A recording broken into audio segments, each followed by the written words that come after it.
आज जंग ये विचारधारा की है। किस विचारधारा के पक्ष में हम खड़े हैं, किस विचारधारा के पक्ष में खड़े हैं?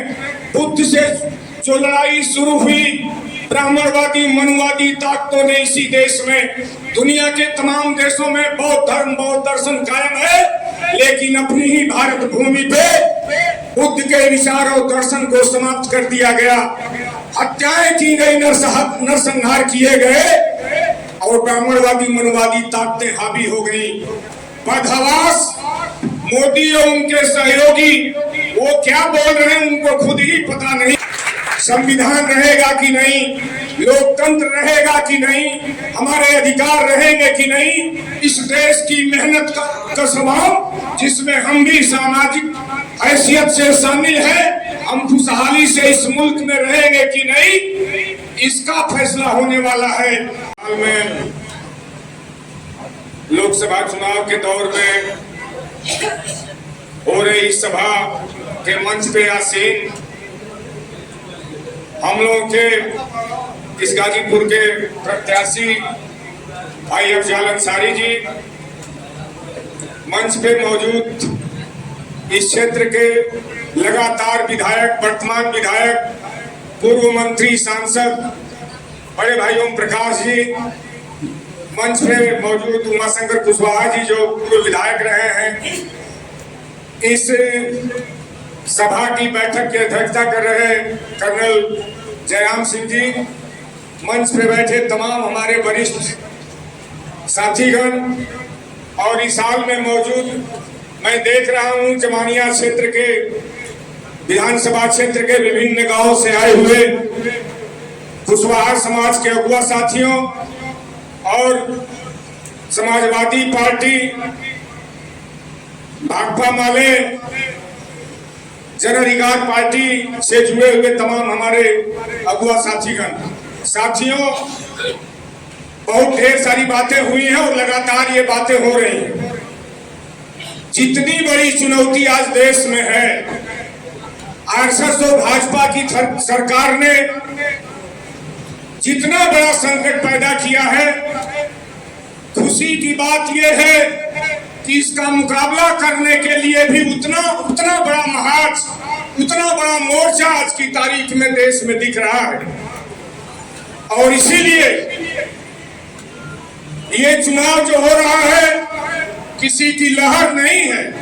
14 की लहर पीछे छूट गई, 19 की लहर पीछे छूट गई।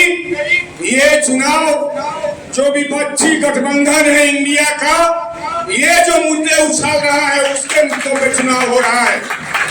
और इसीलिए जैसे जैसे चुनाव का चरण आगे बढ़ रहा है, कल चौथा चरण का चुनाव हो गया, बदहवास मोदी और उनके सहयोगी वो क्या बोल रहे हैं उनको खुद ही पता नहीं है। लंबी बात नहीं करनी, बात हम ये करने आए हैं, कुशवाहा समाज के लोग यहाँ इकट्ठे हैं।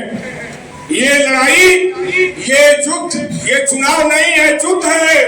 और ये युद्ध बुद्ध के जमाने से शुरू हुआ तो वो युद्ध आज भी जारी है, उसी का ये चुनाव हिस्सा है।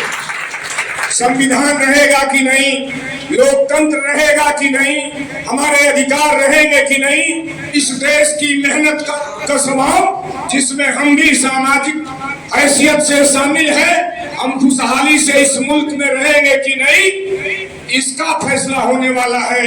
इसलिए साथियों हम कहना चाहते हैं, हमारे साथी रंजीत जी बहुत ही बुनियादी सवाल उठा रहे थे, हम ये सवाल आपके बीच में रखना चाहते हैं आपके बीच में सवाल। हमारे समाज के तमाम लोग, ये हर दौर में हुआ है, हमारे बीच के तमाम लोग जो कहते हैं हम भी इसी समाज के हैं, लेकिन आज जंग ये विचारधारा की है। किस विचारधारा के पक्ष में हम खड़े हैं, किस विचारधारा के पक्ष में खड़े हैं? बुद्ध से जो लड़ाई शुरू हुई, ब्राह्मणवादी मनुवादी ताकतों ने इसी देश में, दुनिया के तमाम देशों में बौद्ध धर्म बौद्ध दर्शन कायम है, लेकिन अपनी ही भारत भूमि पे बुद्ध के विचार और दर्शन को समाप्त कर दिया गया। हत्याएं की गई, नरसंहार किए गए और ब्राह्मणवादी मनुवादी ताकतें हावी हो गई। और आज भी हम देख रहे हैं लगातार अशोक हो, उसके बाद कबीर से लेके तमाम मनीषी फूले, ज्योतिबा फूले से लेके सावित्रीबाई फूले, अंबेडकर तक, आजादी के बाद भी तमाम हमारे मनीषी गांधी, लोहिया, जयप्रकाश से लेके जो भी विचारक रहे हैं, उनके विचारों पे, भगत सिंह, राजगुरु, सुखदेव के विचारों पे से देश संगठित होने की ओर आगे बढ़ना जद्दोजहद में था। लेकिन ये फांसीवादी ताकतें जो आई हैं, आज जो नजारा हम देख रहे हैं, इस तरह का नजारा ये देश कभी नहीं देखा। बड़ी चुनौती, कठिन चुनौती है हमारे सामने। कौन पार्टी जीतेगी, कौन पार्टी हारेगी, हम सब लोग 14 में तमाम लोग चुनाव लड़ रहे थे, पार्टियां 19 में भी इसी तरह का था। लेकिन ये देश ने भांप लिया कि जब ये देश ही नहीं रहेगा, संविधान ही नहीं रहेगा, तो किस बात की लड़ाई होगी इस मुल्क में। इसलिए फांसीवाद की ताकतों को आज की तारीख में हराना, इनको नेस्तनाबूद करना, इनकी राजनीति को किसी भी देशभक्त के लिए पहली जरूरत है, पहली जरूरत है इस मुल्क में। इसीलिए मैं कहने आया हूं आपसे साथियों, जो लोग भी इन विचारोों के खिलाफ खड़े हैं, जिनका पेट और परिवार बहुत बड़ा हो गया है, भारी हो गया है, उनके लिए और रात दिन में मेहनत मशक्कत कर रहे हैं, ऐसे लोगों के चक्कर में नहीं पड़ना है, बल्कि ये जो परिवर्तन की बयार देश, संविधान, लोकतंत्र बचाने की चल रही है, इसके पक्ष में खड़ा होना है। हम तो घूम रहे हैं गांव-गांव में, मोहल्लों में, टोलों में, बाबा तेरा मिशन अधूरा और पूरा होगा, ये जो नारा लग रहा था, और गरीबों के अंदर जो एक अरमान पैदा हुआ, हर बस्तियों में, हर गरीब बस्तियों में बाबा साहब संविधान लिए हुए दिल्ली की ओर इशारा करते आपको नजर आएंगे।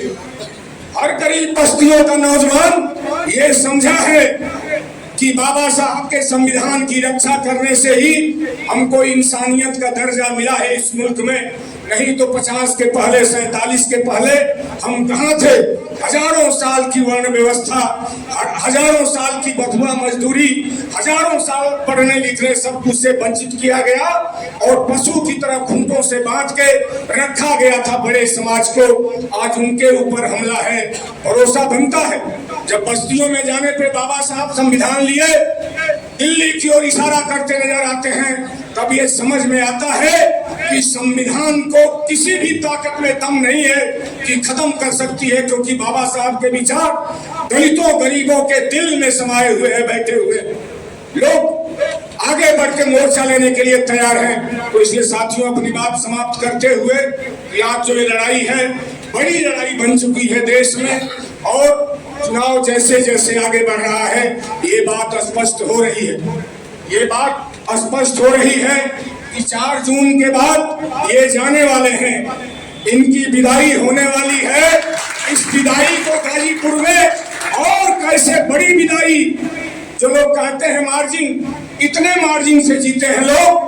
गाजीपुर में भाई अफियाल अंसारी इतना बड़ा रिकॉर्ड बनाए, इतनी बड़ी मार्जिन से जीते कि देश में संदेश चला जाए कि तुम दमन के माध्यम से, हत्याओं के माध्यम से आवाज को नहीं दबा सकते।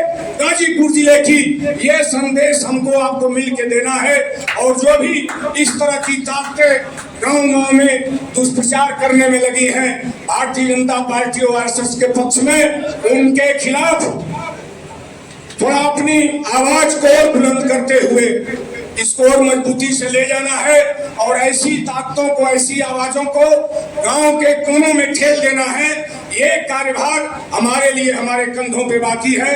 तो यही बात कहते हुए साथियों, आपका एक बार फिर अपनी पार्टी की तरफ से आपका क्रांतिकारी अभिनंदन करते हुए, ये जो बदलाव की लहर है, इसमें हम आप शामिल और शरीक हो, और इस युद्ध को जीते, बड़ी मार्जिन से जीते, इस चुनौती को पूरा करें, यही आह्वान करते हुए मैं अपनी बात समाप्त करता हूं। सभी मंचासीन साथियों को एक बार फिर क्रांतिकारी अभिनंदन करता हूं।